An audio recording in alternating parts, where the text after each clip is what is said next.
네, 오늘은 성령의 인도 21번째 시간으로 영적인 성장이라는 제목으로 공부하도록 하겠습니다.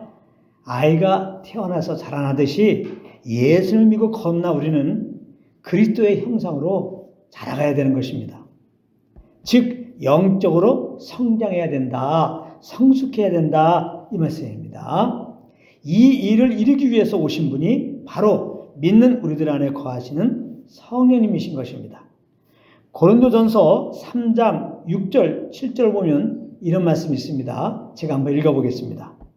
나는 심었고 아볼로는 물을 주었으되 오직 하나님께서 자라나게 하셨나니 그런즉 심는 이나 물 주는 이는 아무것도 아니로되 오직 자라게 하시는 이는 하나님뿐이니라. 아멘. 여기 보면은 심었고 물을 주었고 라고 말씀하고 있는데요. 이 의미는 복음을 알려주고 말씀을 가르치는 것을 말하는 것입니다. 그런데 물 주는 이는 아무것도 아니고 오직 자라게 하시는 이는 하나님뿐이라는 것입니다. 이 말씀은 복음을 전해주고 말씀을 가르치는 사역이 별 볼이 없는 것이라는 것이 아니라 아무리 그렇게 말씀을 전해주었어도 결국 그 말씀을 깨닫고 그 말씀을 믿는 믿음으로 살게 해주시는 분은 오직 하나님이시라는 것입니다. 이렇게 말씀을 깨닫게 하시고 그 말씀을 믿는 믿음으로 살게 해주시는 분이 바로 성령 하나님이신 것입니다. 그러므로 우리가 영적으로 성장을 하려면 성령님과 교통 속에서 그 인도함을 따라 살아야 되는 것입니다. 베드로후서 3장 18절에 보면은 이런 말씀이 있습니다. 제가 읽어보겠습니다. 오직 우리 주 곧 구주 예수 그리스도의 은혜와 그를 아는 지식에서 자라가라. 영광이 이제와 영원한 날까지 그에게 있을지어다. 아멘. 이렇게 말씀하고 있습니다. 여기 보면 우리가 어떻게 영적으로 자라나게 되는 것인지를 잘 말씀하고 있는데요. 먼저 오직 그랬습니다. 오직. 이 말은 이 길 외에는 없다는 것입니다. 그 길이 무엇입니까? 우리 주 곧 구주 예수 그리스도의 은혜와 그를 아는 지식에서 자라가라 그랬습니다. 한마디로 우리 구주 예수님을 아는 것이 우리가 영적으로 유일하게 자라나는 길이다 이 말입니다. 그런데 예수님을 잘 알게 해주는 분이 누구시라고요? 바로 우리 안에 계신 성령 하나님이신 것입니다. 성령님이 오신 것은 바로 우리 구주 예수님과 그 십자가의 은혜를 알려주려고 오신 것입니다. 요한복음 15장 26절 말씀인데요. 제가 읽어보겠습니다. 내가 아버지께로부터 너에게 보낼 보혜사 곧 아버지께로부터 나오시는 진리의 성령이 오실 때에 그가 나를 증언하실 것이요. 이렇게 말씀하고 있습니다. 그래서 사도 바울은 아예 성령으로 말미암아 이것만 알기로 작정했다고 고백한 것입니다. 고린도전서 2장 2절입니다. 내가 너희 중에서 예수 그리스도와 그가 십자가에 못 박힌 것 외에는 아무것도 알지 아니하기로 작정하였습니다. 제가 계속 말씀드리고 있는 바지만 성경에서 예수님을 안다, 하나님을 안다 라고 하는 것은 지식적으로 아는 것을 말하는 것이 아닙니다. 성령의 조명으로 우리 영혼이 경험하여 맛보아 아는 것을 말하는 것입니다. 그러므로 영적 성장을 위해서 우리가 할 일은 먼저 신학교에 들어가는 것이 아니라 우리 안에 계신 성령님과 교통 가운데서 그 인도함을 받아야 하는 것입니다.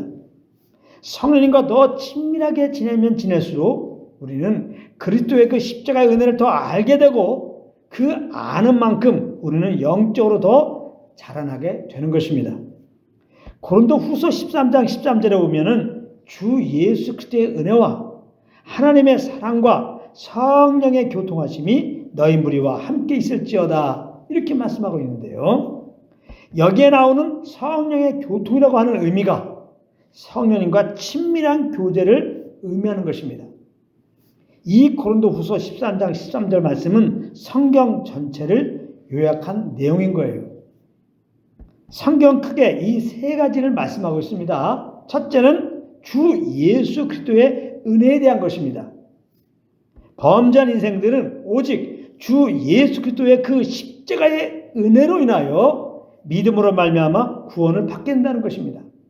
에베소 2장 8절입니다. 너희는 그 은혜에 의하여 믿음으로 말미암아 구원을 받았으니 이것이 너희에게서 난 것이 아니요 하나님의 선물이라.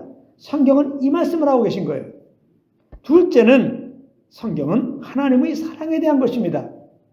비록 범죄한 인생들이지만 너무나 사랑하시기 때문에 그 죄에서 구원하시기 위하여 그 아들을 아낌없이 십자가에 내어주었다는 것입니다. 로마서 5장 8절입니다. 우리가 아직 죄인 되었을 때에 그리스도께서 우리를 위하여 죽으심으로 하나님께서 우리에 대한 자기의 사랑을 확정하셨느니라. 아멘. 성경이 바로 이 하나님의 사랑에 대해서 말씀하고 있는 것입니다. 그리고 마지막 세 번째로는 성경은 성령의 교통에 대한 것입니다. 이건 믿는 자들에 대한 것인데요. 믿는 자는 성령과 교통 속에서 주 예수 그리스도의 은혜와 하나님의 사랑을 알게 되고 그 아는 지식에서 자라남으로 오직 성령을 따라서 그리스도만 자랑하고 하나님만 예배하는 자로 살게 된다는 것입니다. 고린도전서 1장 9절입니다. 너희를 불러 그의 아들 예수 그리스도 우리 주와 더불어 교제하게 하시는 하나님은 미쁘시도다. 그렇기 때문에 예수 믿고 구원받은 우리가 할 일은 늘 성령님과 교통 가운데 있는 거예요.